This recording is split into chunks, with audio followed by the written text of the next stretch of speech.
Anyway, I secretly this whole time really wanted to go to like a bookstore. I'm just gonna like head out there now. I will meet you guys over at dinner.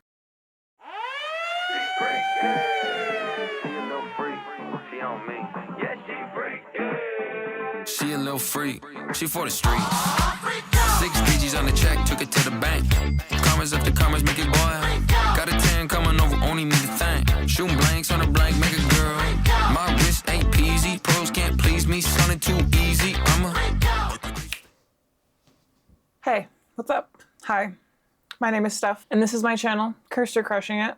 Welcome. Today is part 4 of our Twilight and Midnight Sun tandem read. It has been a minute since I last filmed. Let's pick up where I left off. So last I left off, Bella was cooking us the most basic ass dinner in the world of fish and a freaking salad for Charlie. I mean, which like empirically is like a good dinner, but also like I feel like Charlie was definitely used to steak and potatoes before Bella came along and started cooking for him. This would be a little bit of a departure.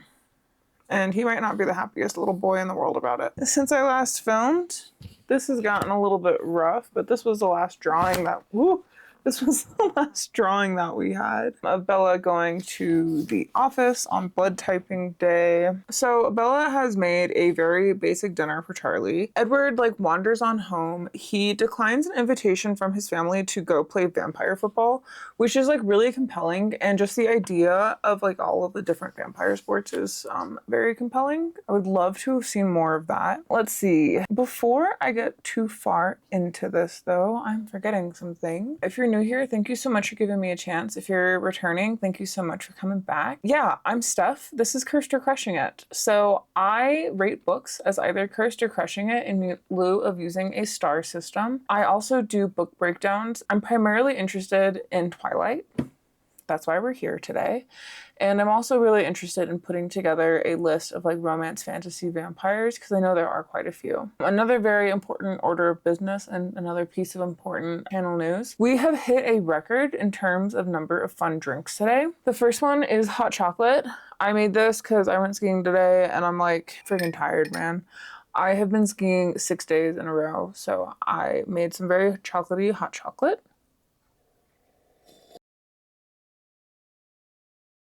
Yum. Okay. This is actually kind of funny considering I'm drinking hot chocolate. But so I have a Zevia. This is the ginger one. I actually opened this yesterday. So this is a flat Zevia that is still pretty cold because it's actually cold now here in Utah. But this stuff is way good.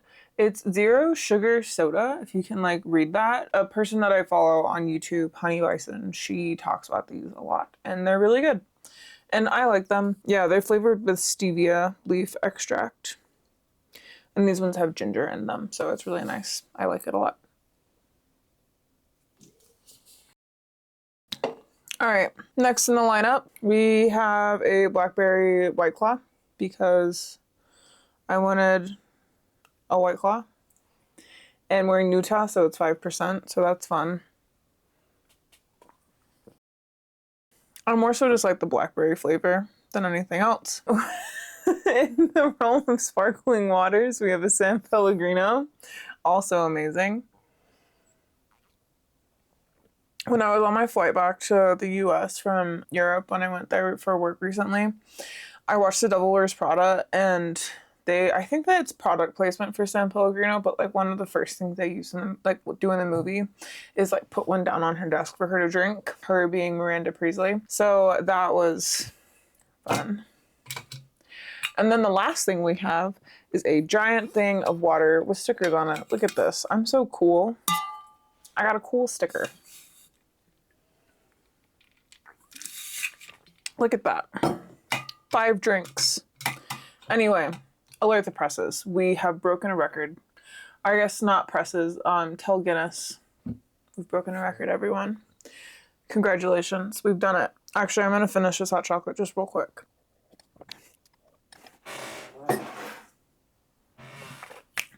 Okay, onward.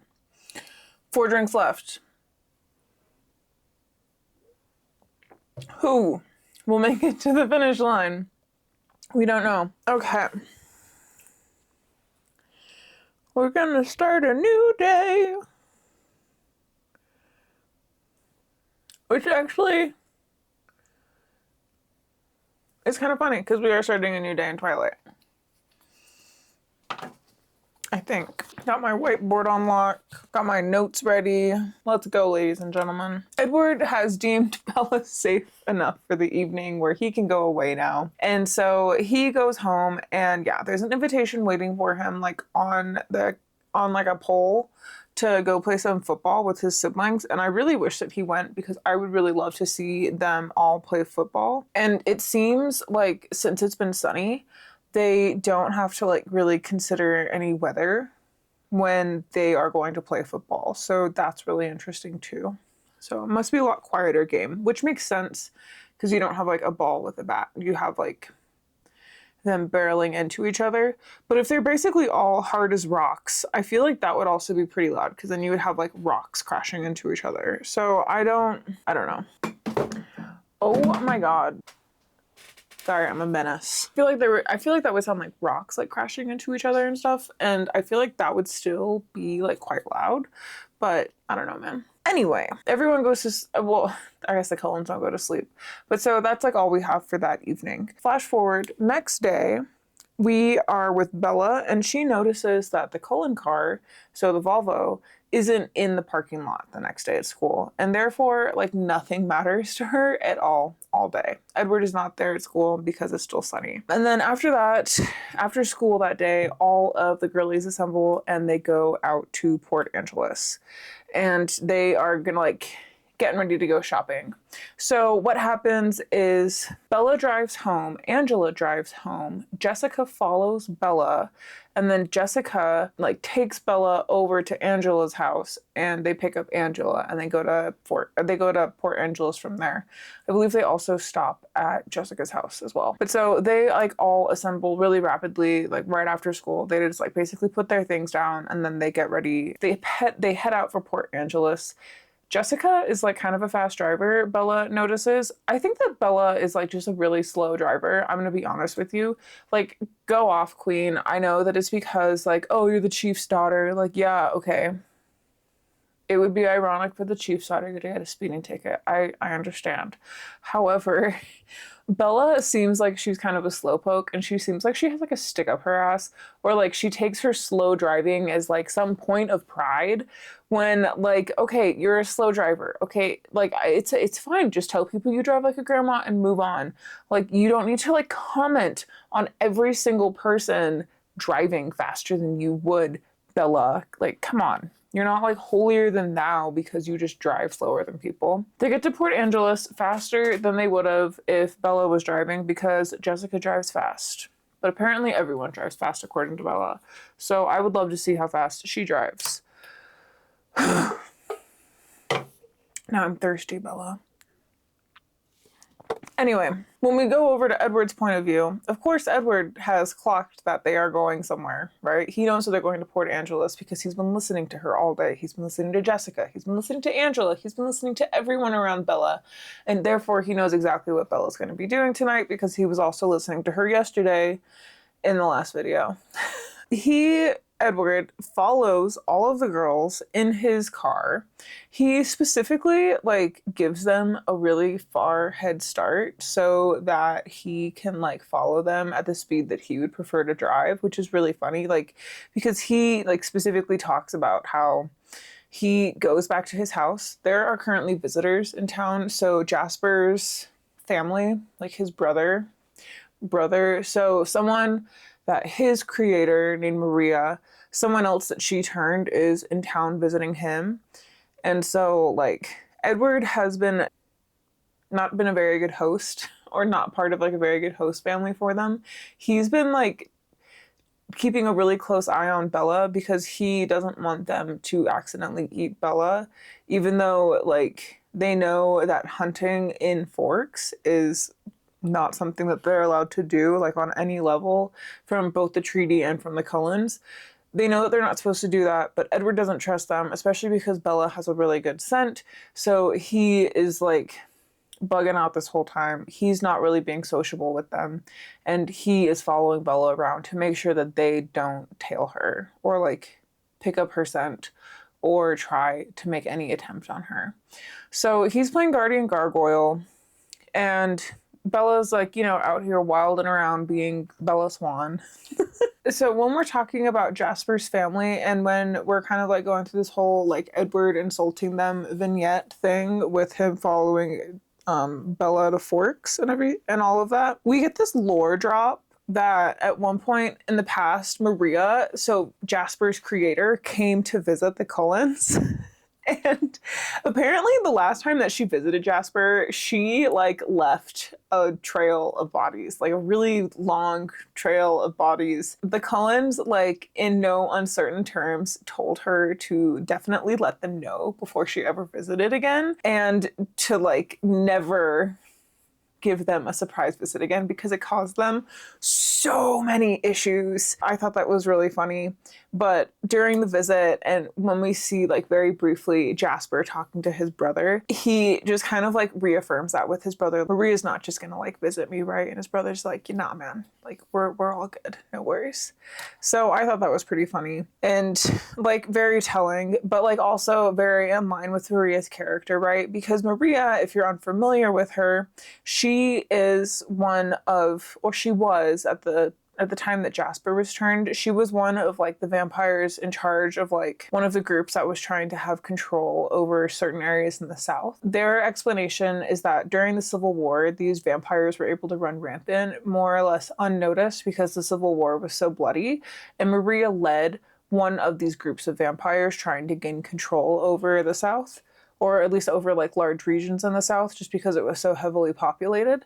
And so she turned Jasper because Jasper was a leader in the army, the Confederate Army. She turned him because he was a leader in the Confederate Army, and she turned him to lead her army of vampires to gain control in the South and to gain control over like more area and more people to feed on. So that's like her whole lore. You would probably not be surprised to learn that Maria drinks people blood. She is not like a Cullen. She is like a classic vampire, and she just drinks human blood. The Cullens like take offense to that. Basically, they take offense to like any vampire that does the vampire thing, which is like literally all of them. But so that's why like Jasper's family, like, they can come visit them, but they have to be like told beforehand. And like it made very clear too that, you can't eat in this territory, and like we actually have a treaty, like if you do this you will like cause problems for us, like major problems, that they have to agree to that before they can come visit them. It's really interesting. At the end of this visit, or like while Edward is there and like talking to Jasper's family, they tell him, his brother tells him, that the two of them are going to be headed east, and Port Angeles is to the west of Forks. So this is obviously wrong. Port Angeles is definitely to the east of Forks, and sorry about it. I definitely thought that we were like on Oregon or California kind of geography where all of our port cities are going to be all the way to the west. I definitely forgot to factor in the Columbia River. My bad. And so despite knowing that they are going to be headed east, Edward still follows Bella as she goes west to Port Angeles because like that's just his whole deal. And now she's headed out to Port Angeles. And so Edward is very concerned that she's going to Port Angeles because Port Angeles, as one might be able to discern, is not in Forks, right? And so the whole treaty and the whole thing with Jasper's brother is that they can't hunt in Forks. However, since Port Angeles is not in Forks, Edward is now renewed in his freaking out and also like secretly happy because he's now able to tail Bella out to Port Angeles because Port Angeles is not part of Forks and therefore not part of like any agreement that these vampires, Jasper's family, are like under any agreement to not hunt in. So it's reasonable, but like, come on, dude, you're like literally just finding excuses and reasons to go and like just tail her around and stalk Bella. You're just trying to keep her safe. I get it. That's admirable. That's nice of you. But like, bro, you gotta do it a different way. Like, this is not a good way to go about things. Like, you can show people that you care in ways that don't involve just like following them. All right? Just so you're aware. Like, there's healthy ways to have relationship, and there's healthy ways to like show your love for people and show people that you care about their well-being and that you care if they live or die. You know, like using a food thermometer on the meat that you cook for them, right? That says, I love you so much that I don't want to accidentally give you food poisoning by not cooking this meat enough. And that is like a really kind way, and appropriate, I would argue. That is like a really kind, appropriate, and dare I say, easy way to show someone that like you really love them. You know, killing a spider for them, reaching something for them that they can't reach. Just anything, honestly. Edward. Yeah. You don't have to stalk her. Like, I get that you just want to keep her safe, but like, bro, come on. You need to be able to, like, this is really insulting to Jasper. Is what it comes down to. It's insulting to Jasper, therefore it's insulting to Alice. You are not doing right by your family by doing this. I know that you're just trying to keep Bella safe, but like, you have other relationships in your life that also matter. Just letting you know, bro. Because it is sunny like everywhere right now. So when the sun shines in Forks, the sun shines everywhere. Just so like we're all on the same page with this, the sun shines everywhere when it shines in Forks. So if it's not safe in Forks for them, it's not safe anywhere for the Cullens and for Edward in this case. But so because it's sunny in Forks, it is sunny in Port Angeles. And so Edward has to hide in the shadows yet again. And he notices like how sad Bella is, like while he's tailing Bella, Angela, and Jessica as they're shopping. He just notices that Bella kind of has like a rain cloud over her head, and he's trying to discern like, why are you so sad? You know, Bella was kind of like sad at school today, and she was just sad. She's a sad gal now. Bella, when she is on her way out to Port Angeles, she helps Jess and Angela choose dresses to wear to the dance. That's that weekend. And while she's out there like doing that, Angela tells her that Tyler wants to take her to prom. She finds out basically that he's been going around telling people that he's going to be taking her to prom. And so she is like big mad. Then she just kind of is like, okay, well, whatever. I'll deal with that, like with Tyler later. And so she goes off on her own. Do you know what? I think there's actually an illustration in here. Can you even see that? We're gonna highlight it in blue. So we got Forks and we got the forest. Despite knowing that Jasper's family is going to be headed east, Edward decides to follow Bella to the west, right? So out east lies are more vampires, and then out west through like the woods and stuff that they've had to travel lies Port Angeles, where Edward's love is, and where Bella will also find her love, and she just doesn't know it yet.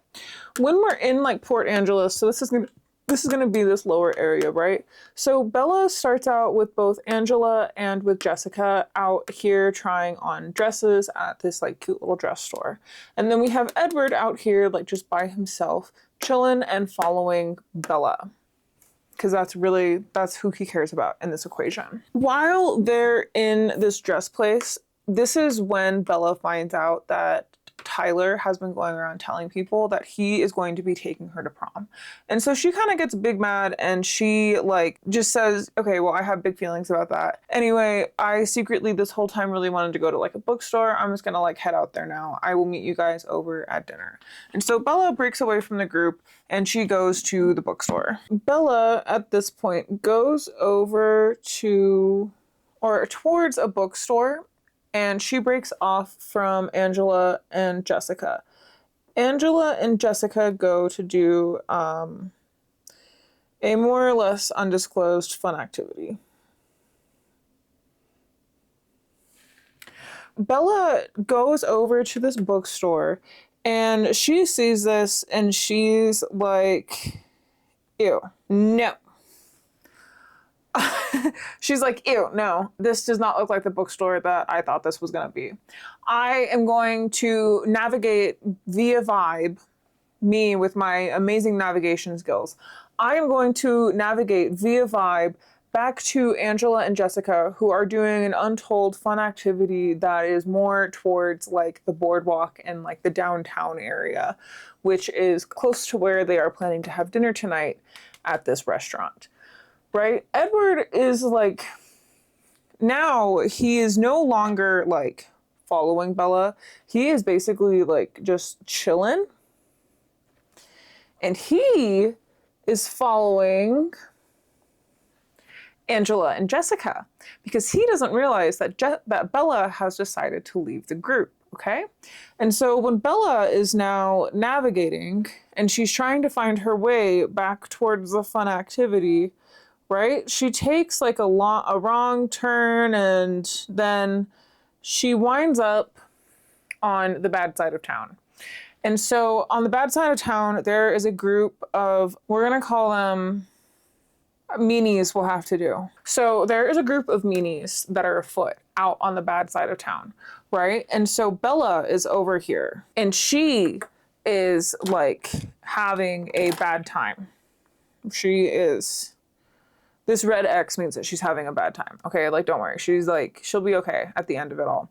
But so she is over here. She's having a bad time because the meanies are coming and they are targeting her. They found her. They think that she is gorgeous because everyone thinks that she's gorgeous except for her because that's just like part of it, right? So Bella is out here having a terrible time and she is on the bad side of town with these meanies that are trying to target her.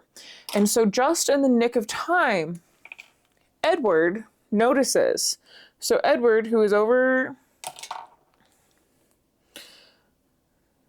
So Edward, who is over here, right, at the towards the fun activity, he notices, green exclamation point, okay, and then he comes in and he intercepts the meanies as they are like encroaching in on Bella on the bad side of town.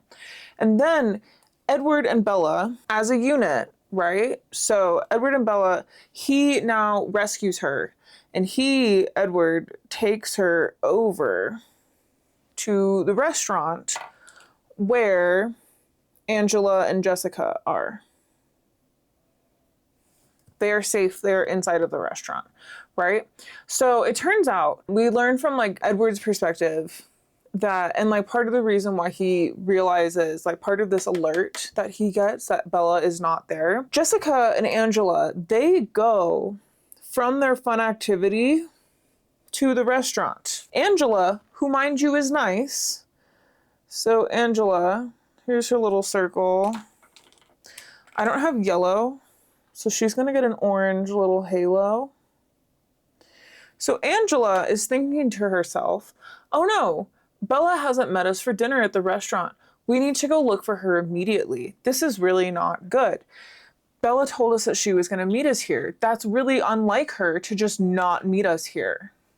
Like, we need to take action about this right now. She's a 17-year-old just like us in a town that's not her home. Like, something could be really bad. We haven't seen or heard from her in a couple of hours, right? Angela is ready to go immediately when they get to the restaurant and Bella's late. Like a good friend, Angela is here. However, Angela is with Jessica. And Jessica, my red's already open. This is great. Jessica, right? She has little devil horns because Jessica's an asshole in this situation. So Jessica convinces Angela, she's like, well, no, like, we're hungry. We were going to have dinner. Like, I'm sure that she's just running a little late, you know, haha, clumsy Bella. Like, I'm sure she's just running a little bit behind. No, we should definitely have dinner. And like, I'm sure she'll meet us here. I'm sure she's fine. Like, I'm sure she's just on her way. I'm so hungry. And so Jessica convinces Angela, who is kind, and Angela hears this. She's like, oh, you're hungry? Oh, okay. Well, I mean, like, yeah, maybe she'll show up here in a few minutes. Maybe I'm just overreacting. Yeah, sure, whatever. I guess we can eat. So they both sit there at Jessica's request, mind you. They both sit there at the restaurant and they have an entire ass dinner. And Bella never shows up. So, okay, I guess like one redeeming quality, right? So at the end of this dinner where they both just like sat here and eaten without her and she never shows up, they don't alert anyone. I mean, it's 2005, so maybe they can't really call her. Maybe it's like unreasonable to try and do that. Bella does have a cell phone, mind you. Her dad's in the police. Like, you couldn't like tell someone, like, the restaurant has a phone. I know, okay? Like, this is the era where you ask people if they can use their phone. You need to like tell the restaurant, tell like a waiter, tell a waitress, like get like the local police on the line. Like, I'm sorry, you're just gonna sit there and have a whole ass dinner with people around you that could help while your friend is missing in a town that like she doesn't know, in a place that she just moved to. You're gonna sit there and have dinner and you're not gonna tell anyone that your friend is missing? You're all 17. She's a child. You're a child. Like, come on. Be better. But anyway, so I guess we have like some redeeming quality, right? When Edward and Bella pull up to the restaurant, Jessica and Angela are actually leaving. And at that point, they are planning to go look for Bella. We get that from Edward's point of view, of course, because he can read their thoughts. But so they are actively like saying to each other, like, and thinking, okay, like, we're gonna go look for her right now. Like, this has gone, you know, far too long. We need to go find Bella before we go home. Okay, that's great that you decided to do that eventually, but like, are you kidding me? You're gonna have an entire dinner that's like, what, an hour and a half? You're gonna let like her, what, potentially at an hour and a half away if she's been kidnapped or something before you do anything? That is like far too late, especially in an era with cars. Like, are you freaking kidding me? But so because of that, because Edward can hear this, obviously, because he can read thoughts, whatever, he tells Bella to go over to Angela and Jessica and say, like, I'm here. Hi, how's it going? Like, fear not, I am okay. And they're both just like, what the hell happened to you? What's going on?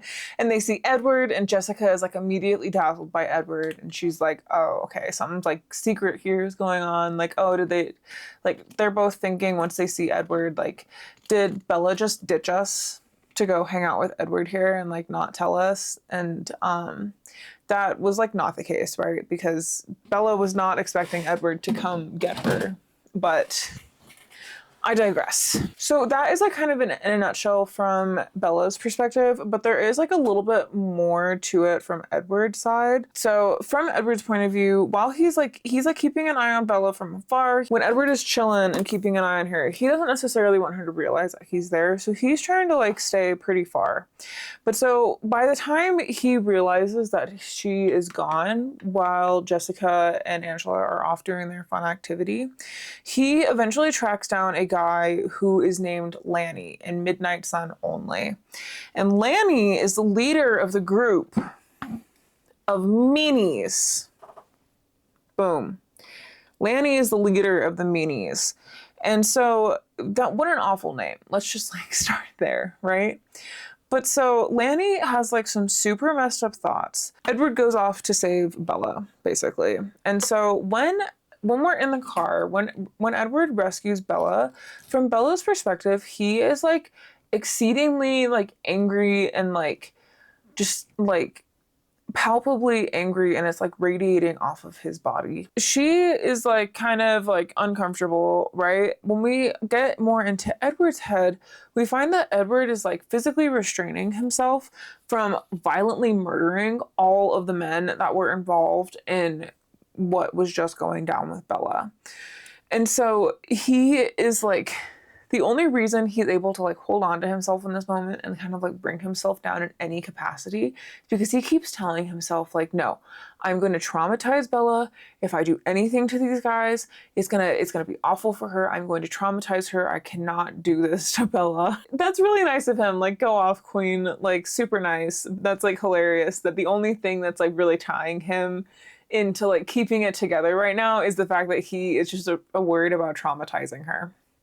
But so he doesn't want to expose her to any kinds of trouble, and he doesn't want to like leave her exposed to something else if he's dealing with them, and then like if there's something else that she accidentally stumbles upon too that he now can't help her with because he's like dealing with a group of like 5 guys, honestly. Like the group of meanies, they were like 5 people.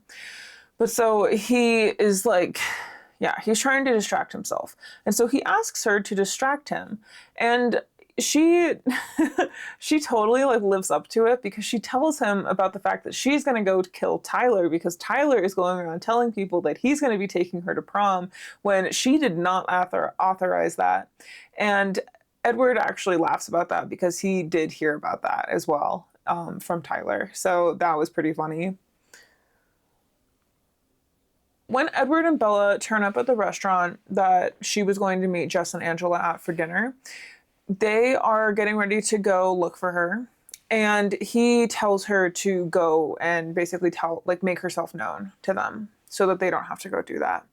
And then afterwards, he invites both of them to dinner he invites both of them to have dinner with him and Bella. But so because they have already eaten, Angela is like, no, we already ate. Because Bella has like now missed the dinner that she was supposed to have with Jessica and Angela, Edward is planning to take her to dinner. And to be polite, he invites Jessica and Angela to join them. And at first, like, Angela is super on board with joining them. She is so down to have just 2 dinners. But Angela is like, oh no, we already ate. Sorry. Like, thank you so much. You know, have a good night, you guys. Like, thanks, Edward, for taking care of Bella. And Jessica is like, no, I really wanted to do that. I totally would have had 2 dinners if it meant that one of them was with Edward Cullen. So I thought that was really funny. And it really shows like who Jess is. Jess is really lined up to be like kind of a crazy, not crazy, but Jess is lined up to be extremely unlikable. That is for damn sure. So on one hand, rip Jess, but also on the other hand, like, I don't know, easy scapegoat. Sorry, you're kind of the worst at everything. But also there's like, from Bella's perspective, a lot of people are kind of the worst. So whatever. Honestly, same for Edward, but Edward can hear people's thoughts, so I wouldn't be surprised that he would think a lot of people are like the worst and that people just generally like suck, because like he can hear their thoughts. I think that that's very fair. Throughout this whole dinner that they have, Bella is just really, really mystified that Edward is so focused on her. She thinks that the servers are really like pretty that are serving them.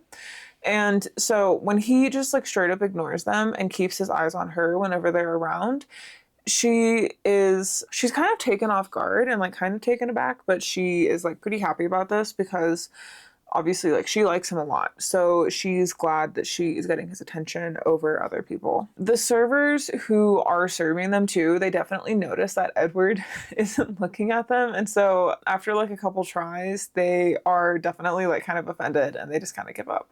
So, which is like good, honestly. And like, you shouldn't be trying to like flirt with someone who's clearly on a date with someone else if you're a server. Like, that's rude. Extremely rude. Throughout this whole dinner, though, Bella is kind of mystified that he is ignoring them for her. And then Edward is super duper annoyed by both the host and waitress during all of this, but he is also scared during this dinner about what Bella knows and what she thinks. So he is trying to use their conversation during dinner to try and like figure out exactly what she knows with about like him and his family and like anything else relevant. Bella tells Edward that he is like super dazzling towards people. So when she is speechless, she is describing that as being dazzled by him. And he is like super duper confused about that. And he's really confused about how she just can't see how dangerous he is. He just doesn't understand why she doesn't react like most people do, because most people's instincts, like when he smiles or when he gets too close to them or if he accidentally touches them, most people's instincts are to like shy away from him because they find him extremely unsettling. And Bella's instincts are not to do that. So he is like really mind boggled by her because she just doesn't behave in a way that's normal for anyone that's around him. Any human that's around him, I should say. And then Bella, our vegetarian coded queen, she has mushroom ravioli with 3 Cokes for dinner.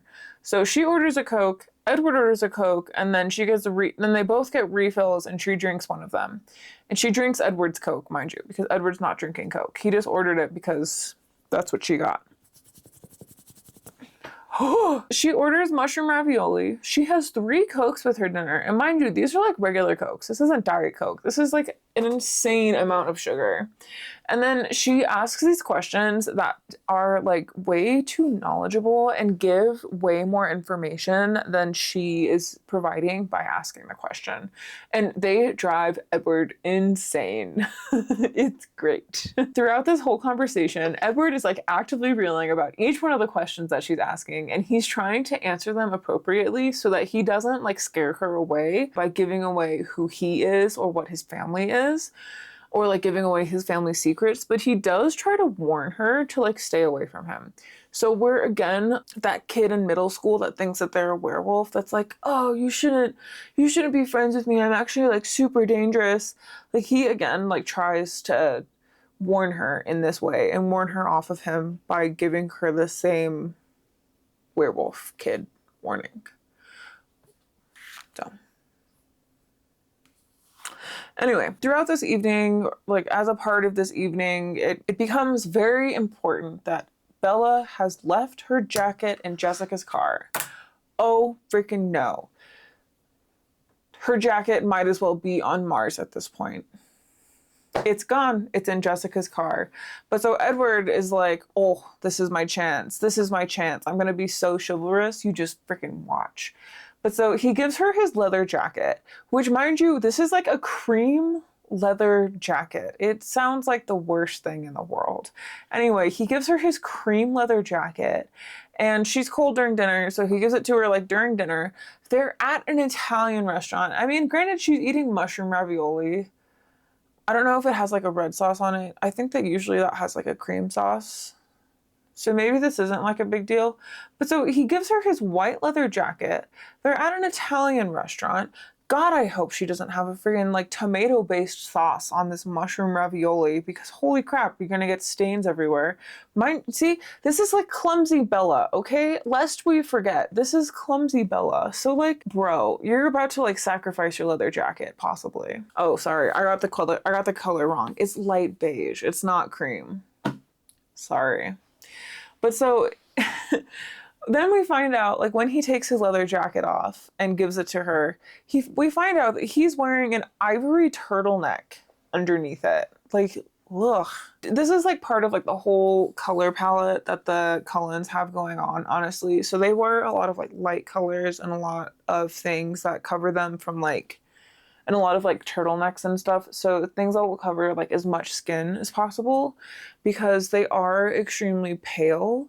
So the fact that they don't have as much skin showing, it helps them blend in a little bit more, but then also wearing lighter colors, it also helps them blend in because it makes them look less pale when they're already wearing like pale stuff. So they don't wear a lot of dark colors or really saturated things. They wear a lot of like really light stuff to help them look less pale. That's like a really interesting tidbit from the book. And yeah, Alice like cultivates all of their wardrobes, and part of it is making sure that they dress in very pale clothing. And that is why Homeboy has a light beige jacket with an ivory turtleneck. But so he gives Bella this monstrosity of a jacket. She puts it on and she notices that it's cold because, wouldn't you know, Edward is not warm. He is, in fact, a cold one. So she puts it on. She's like, wow, this is cold. And he's like, yeah, I don't know about that. I don't know how that ever happened. But so she's like getting warm. She's warming up the jacket. She's warming herself up. And Edward, while this is happening and like while she's like, you know, kind of like shivering and warming herself up, he is like internally just so ashamed of himself that he can't give Bella a warm coat. And that's like really sad on his part. Like, I really feel for him. You know, you just want to be able to give your partner something that they like need. And so if I was like incapable of giving my husband a warm coat if he needed one, I would feel pretty bad too. Like if I was in Edward's shoes, like I understand why Edward is so sad. Like empirically, like I have a dryer, right? Like I'm literally thinking of all the ways that I could warm something. without my body heat. And like I have multiple ways to do this, right? But so in that moment for Edward, being able to just like warm something with his body and give it to his partner is really important to him. And it's really sad that he can't do that. Sorry, Edward. I understand why you're so emo, honestly. I never talk this much. I need more drinks. I promise I'm not about to cry. My voice is just like giving out. We're about to be one more drink down.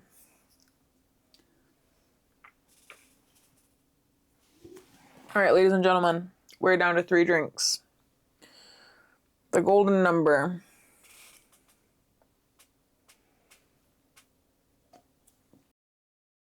Two sparkling waters, 1 still water. Okay, so throughout dinner, Bella is asking Edward questions. During dinner, basically, Edward and Bella come up and like for the first time kind of play this favor game. The way that they play this is that so the favors are questions basically. And so one person gets to ask the other a question about themselves or about something that they're curious about them, and then the other person has to answer it. They get to trade answers for questions. So when Bella gives Edward an answer, Bella gets to ask a question. And when Edward gives Bella an answer, Edward gets to ask a question. That's like kind of where this whole like back and forth kind of starts, with them asking questions of one another and them finding out things about one another and them kind of like falling and tiptoeing into falling in love with each other. On the way home, Bella uses Edward asking for her theories as leverage to be able to ask him questions. So she is the one who kind of initiates this back and forth game with exchange of questions. So Bella asks why Edward is in Forks. Edward panics and refuses to answer.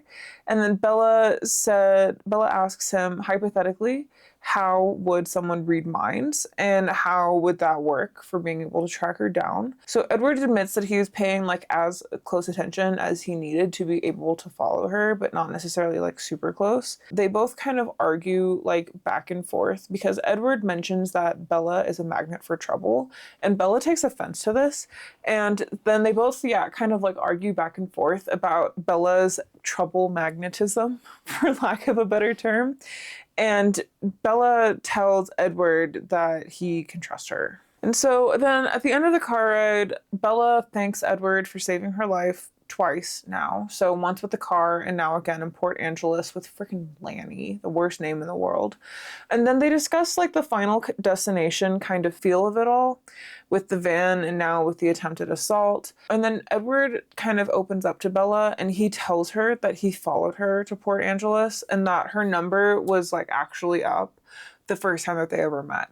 And so he lets her in a little bit and tells her that he wanted to kill her the first time that they met. She's utterly fascinated by this. And while they're sitting here eating dinner, she is like eating her ravioli and he is like giving her information. So Edward, when they are at the restaurant and when they're eating food, Edward is super, super worried about Bella going into shock from what has just happened to her, which is very fair. And so he is convinced that she needs liquid and she needs food. So he's very happy about her drinking these 3 Coca-Colas, but he also wants to see her eating some ravioli. So he starts bartering answers for her questions for her eating ravioli, basically. And he tells her that he tracked her by scent and he tracked her through Jessica and Angela's thoughts. And then he ultimately saved her by hearing her and tracking her through Lanny's thoughts. And he tries to convey exactly like how vile this man was as a justification for exactly how heated he was when he first came to like pick Bella up and rescue her. And so his request to stay with her and at this point in this evening was so that he wouldn't go after Lanny. So by sitting here and having dinner with Bella, he is not able to go track down Lanny. He can listen to him as much as he wants, but once Lanny gets out of range, Edward is committed to this evening here with Bella, and he wants to stay with Bella more than he wants to go after the guy.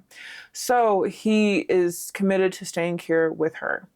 And he wants to stay here with her so that he doesn't go kill this guy, because he doesn't want to kill him. Which is like kind of admirable, but like also understandable. Like I would give him a hall pass for this, personally. Just saying. But so after this confession, during this confession, Bella is only thinking about how Edward just saved her both times and not about what he was necessarily thinking during it all. So she's thinking to herself like, oh, he saved me from the van, not, oh, he was thinking about what he would do if my blood was spilled. Like, he was thinking about the fact that he would have ousted himself as a vampire and drank my blood before I was dead, if that car accident had happened. And then she's also thinking, like just now in Port Angeles, she's thinking about how he came to rescue her from Lanny and not about how he wanted to murder Lanny in that moment. She's not concerned about this because she's seeing these outcomes. She's not seeing his intentions. When Edward asks her at the end of their meal if she's ready to go home, she very carefully replies that she's ready to leave, but she doesn't say that she's ready to go home because she doesn't want to go home, because she wants to hang out with Edward, because Edward's cool, man. And she wants to hang out with him some more. When dinner comes to an end, Edward, like a freaking drug dealer or something, he puts like a crisp 50 or maybe $100 bill. I think it's a 50, but he like puts this crisp bill on the table and he's like, you know, keep the change. I don't need it. So in the car, Edward is driving. Bella, she thought that Jessica drove fast. She was not ready for Edward. She freaks out at him when she realizes how fast they're going. They're going like 100 miles an hour, which like through the woods in Washington, that is pretty incredible. Those are pretty winding roads and those are big trees. So like, I get it. Like, you can't really drive that fast there, but going 100, that's like pretty crazy. But so she freaks out when she sees that they're going that fast, and she makes Edward slow down. He says that he's crawling at 80 miles an hour, which is laughable. Like, that's like super quick, bro. Come on. And then he gets like super defensive about his driving.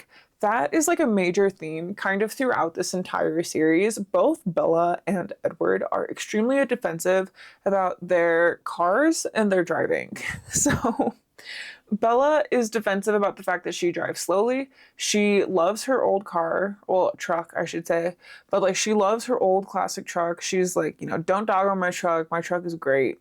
And then Edward, he loves like the shiny Volvos. He doesn't like the truck because he finds the truck to be unsafe, even though it's like iron and old and like really fares up like well in accidents that one usually finds.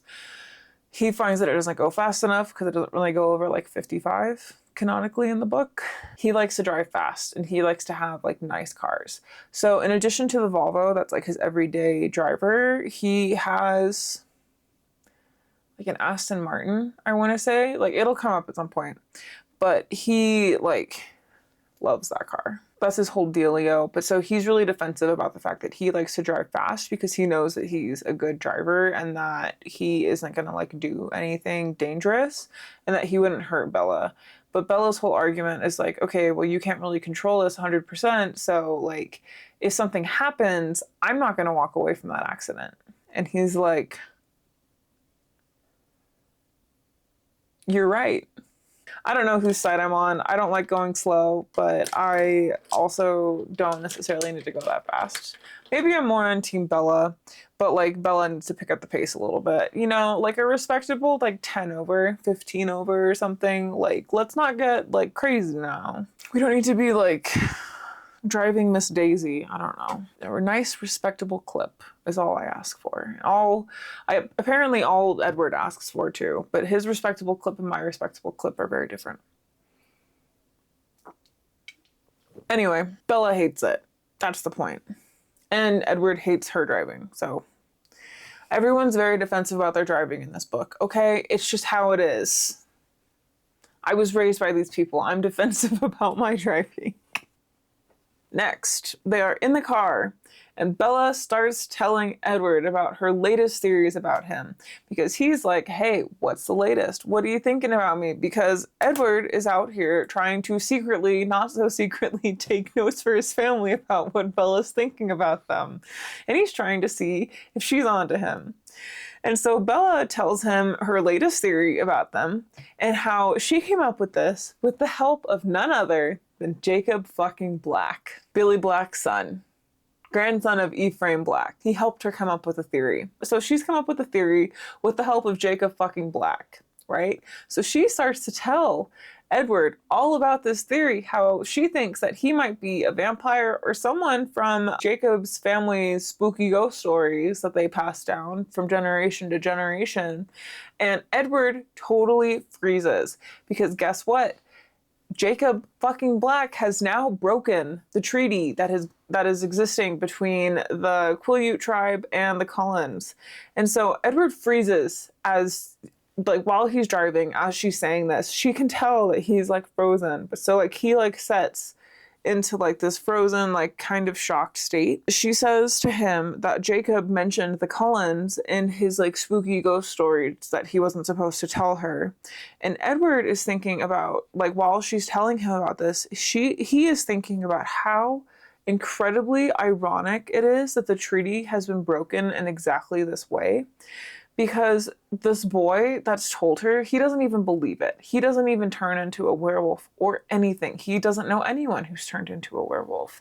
And so technically the treaty is destroyed at this point, and the entire tribe can be murdered if they want to. You know, like, they can kill all of them if they really wanted to. The Cullens at this point have everything they need to do that. They have confirmation of that via Bella's story. And all they have to do is like look at Jacob's thoughts to really confirm this. But they have a story from Bella that it would be very weird for her to come up with that on her own, right? Like, that would be like highly suspect. It'd be a mega coincidence. But so basically, like, that whole treaty is now null and void. And Edward is sitting here like reeling from this. He doesn't really say anything, and Bella is like panicking a little bit because she's very awkward, and she's like, ah. And so she admits to Edward, she's like, oh, well, you know, I kind of coerced the story out of him. Like, oh, like, don't blame him. I kind of coerced it out of Jacob. Like, I could kind of tell that, like, he liked me a little bit. But then, like, you know, don't worry, I, like, followed up with my own research. Like, this was, you know, I definitely had a hand in making this and, like, coming up with this. She was saying that in her research there was nothing that fit quite as well as the story that Jacob told her. And so she ultimately settled on, like, you know, at this point, I don't know exactly what it is. I don't know exactly what's going on, but I honestly don't care, like, what is going on with you guys. I don't care if you're human. I don't care if you're not human. I like you, and that's really what matters to me. And Edward takes huge offense to this. Edward is like, are you crazy? Are you sure? Like, this is not good. This sounds like you're crazy. This is not good, Patrick. This is not good, Patrick. This is not good. He's saying to himself, you know, it sounds like she is legitimately insane. So what I'm going to do, I am going to find a care facility in a really nice area. We're going to get the best doctors money can buy. We're going to get the best treatments money can buy. And I'm going to oversee this entire facility, of course. And we're going to take care of her. She's going to be okay. And she is going to be crazy in a facility that I'm going to oversee, and I'm going to take care of her forever because I love her. That was pretty funny, because Edward is like so ready to believe that Bella is just like insane when she's finding out all this stuff about him and then just deciding that she doesn't care. He's like, well, clearly it's because something's wrong with her in the brain. And she is just like over here just like hopelessly in love. It's like the opposite energies that they bring to this conversation, that they bring to this like whole game, is just so funny to me sometimes. From there, Bella has some questions that she wants answered because she wants to go through some myths. She asks Edward how old he is. He says that he's 17, but that he's been 17 for a long time and that he's very old. And this builds trust with her, that he's willing to admit that he is very old. And the whole thing about the daylight and being able to be out in the daylight, he says that's a myth. Being burned by the sun, he also tells her that this is a myth. And the whole sleeping in coffins thing, he confirms to her this is also a myth. He actually tells her that they don't sleep at all, and she is shook by this. And then Bella tells Edward that Jacob said that the Cullens only drink animal blood and not human blood, and so therefore she is not afraid of him because she believes Jacob when he says that. And he tells her that they hunt animals because they don't want to be monsters, and that he personally doesn't want to be a monster, and that's like his conviction for hunting animals over people. But like broadly, that is how the Cullens feel about that. He tells her that people can be like really challenging to resist sometimes, and that she especially is a really big challenge for him to resist. But he says that it's worth it for him to not drink people's blood. And in this moment, he like really downplays exactly how potent her blood is to him, because he doesn't want to scare her, which is fair. But so then Bella, during this conversation, she like expresses that she is like kind of frustrated with Edward because he wasn't in school at all on Monday and Tuesday. And when he got home on like Sunday and he didn't show up to school the next day, he tells her like, oh, it's because it was sunny. Like I don't go to school when it's sunny. And she's like, yeah, I noticed. And he's like, well, yeah, I can't go to school when it's sunny. She's like, but you can be out in the daylight. And he's like, I can't be out around people in the daylight. And she's like, why? And he's like, well, I'll show you sometime. And then like they both get the little heart emojis above them, you know, like little Sims and stuff. And Bella is now excited to see Edward in the sunlight because she wants to know what's happening, and she wants to know why he can't be out in the sun when people are around. Edward, in the back of his mind, as soon as he says this to her, he's like, I don't know if I'm actually going to do that. I may have just lied to her, so whoops. During this conversation as well, Bella tells Edward that being away from him makes her super anxious, and then this makes Edward like kind of kick himself for getting too close to her and allowing her to become too close to him and like form an attachment. But then he tells her that like what he's doing is wrong. So basically like hanging out with her and becoming close with her and being friendly with her, he tells her that that's wrong and that he needs to stop. And I would say that they are like not super close at this point, right? Like they've had like what? Like this is their first meaningful conversation. But so Bella starts to cry about it. She's like, nope, it's too late. I've already fallen for you. Which is like kind of wild. She's 17. Like they've had what? Like one legitimate conversation? Like there's not a lot to go off of here. And she is like already just like head over heels, donezo. I'm done looking. Like this is my life now. So like crazy. While she's crying about this, Edward, like in his mind's eye, he remembers Alice's vision of vampire Bella from earlier. And he kind of like freaks out because his whole frame of reference for this is Rosalie. And I think that it's fair that he freaks out if his frame of reference is Rosalie.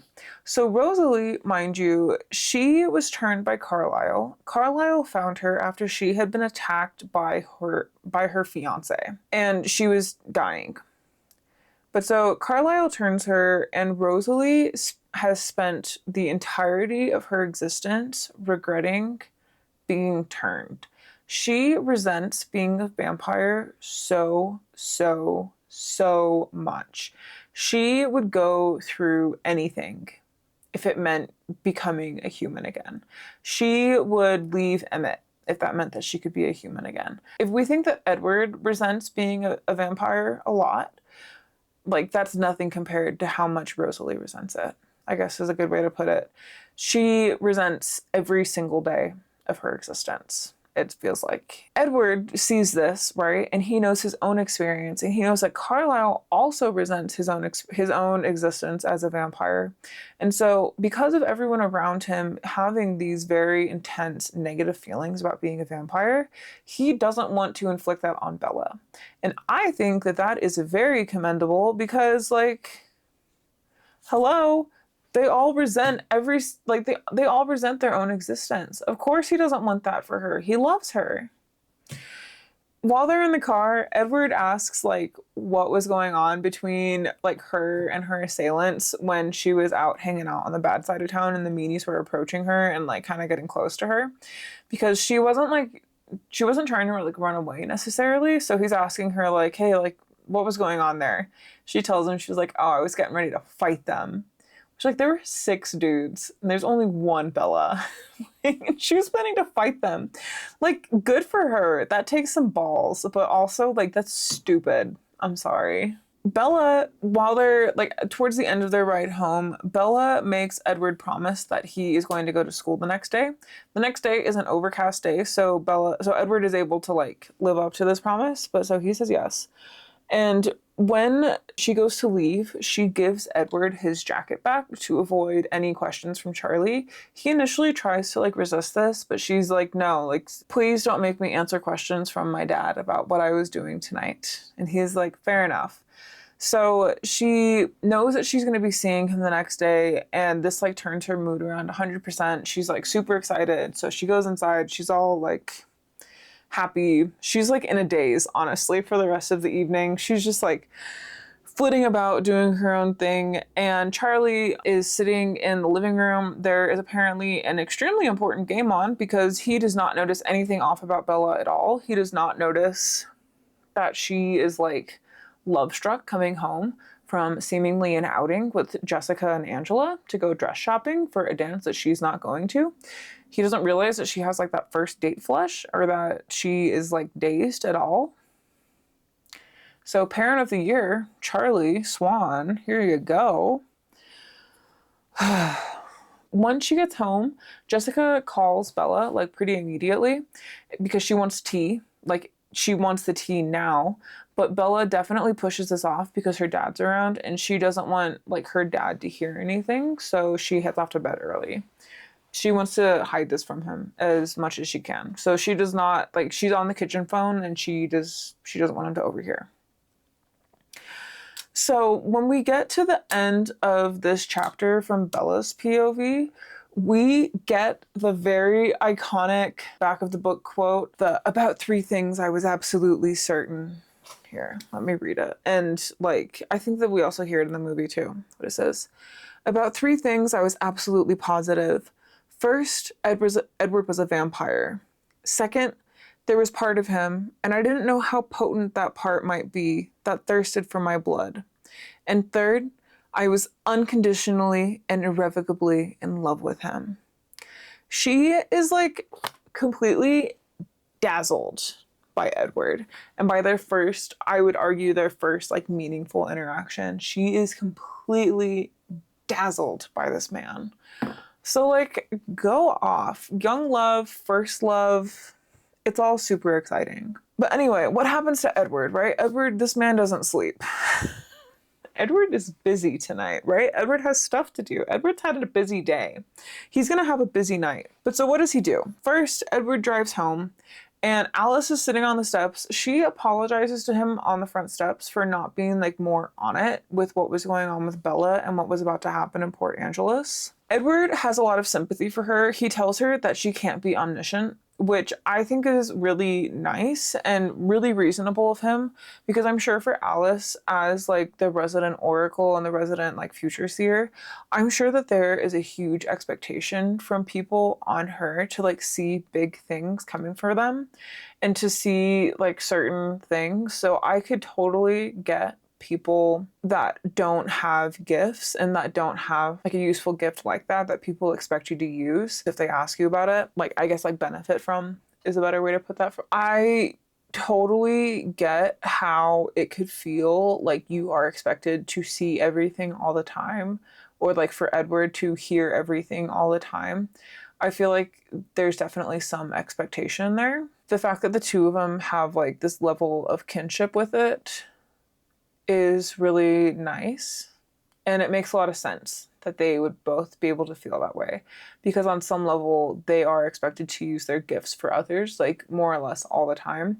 So being able to use it for yeah, letting someone down in that way and like not using your gift for someone else because you're using it for yourself is, I can understand how that, like, there could be a lot of guilt associated with that, I guess is what I'd say. I think that it's like totally understandable that you're not going to be like always on call for everyone all the time, you know? So I think it's really nice that Edward specifically is like really nice to her in this moment. And he's like, no, you're not omniscient. I like don't expect you to be. Very nice, very reasonable of him.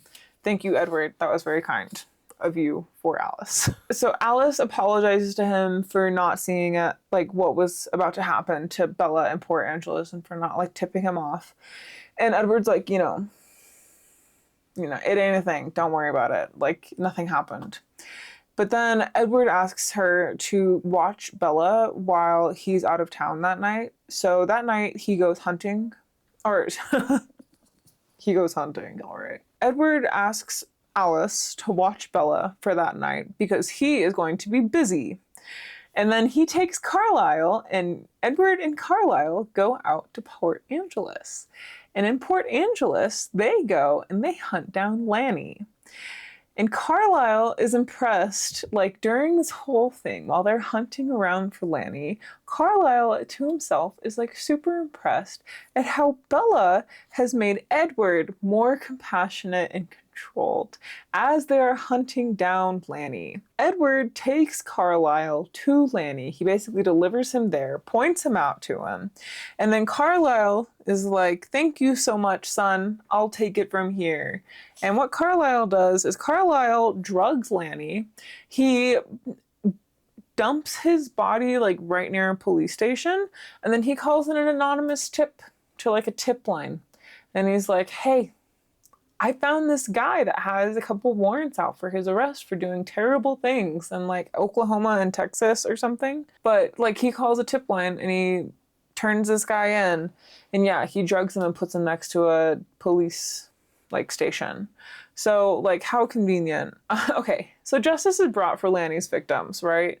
Lanny is taken into custody. Lanny is made to answer for his wrongdoings that he's done to both Bella and to other people in the past, his charges that he has that he's wanted for. So Lanny is now having a terrible time because he messed with the wrong person. Edward and Carlisle have hunted him down, and basically Edward locates him via thoughts, and Carlisle comes and like swoops in, drugs him, and turns him in.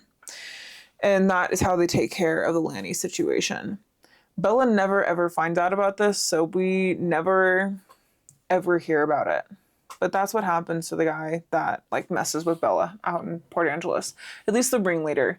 The other people are spared and nothing really happens to them because they were all following Lanny, and none of them were expecting Lanny to do, or none of them knew quite what Lanny's intentions were, so they were all given a pass for some reason.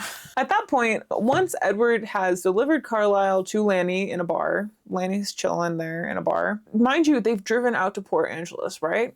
Carlisle and Edward, they've sat in their car driving, having a wonderful time together, maybe.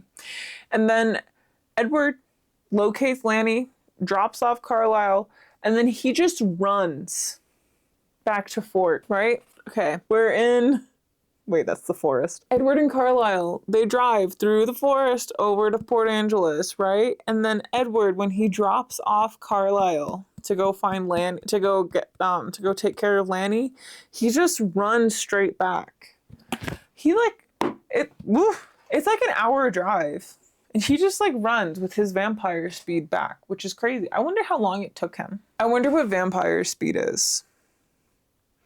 But anyway, these are my questions that I have. I hope I never get an answer. So this is what happens the night of Port Angeles. Edward runs back to Forks, and more specifically, he runs like straight back to Bella's house, and he sees that she's cold. He grabs a blanket for her, and then he takes up his position as her guardian gargoyle, and he sits and he stares at her. Once she is warm, he removes the blanket and he puts it back in the closet so that she doesn't realize that he was there or that anyone was there. That's what happens. That is that. this was originally intended to be the end of part 1 of my Twilight and Midnight Sun tandem read. This is now going to be the end of part 4, wouldn't you know? So yeah, this series is going to be a bit longer than I thought. I was planning for this to just be a trilogy, but it looks like it's going to be more. So yeah, if you have made it this far, thank you so much for watching. Feel free to leave, put like a jeans emoji or a jacket emoji or a gargoyle emoji. I don't know what kind of emojis you have available to you. Leave some kind of emoji down below for some part of this story. That would be super fun. Or just a vampire emoji. You know, we love a vampire. If you've made it this far, I would super appreciate a like on this video. And if you could also subscribe. Not many of my viewers are subscribed to me, so I would love to be able to work on my subscriber count a little bit. If you want to help me out with that, I would appreciate it a lot. Anyway, I have been talking for long enough. Thank you so much for being here. I will see you in the next one. Take care of yourself. Bye.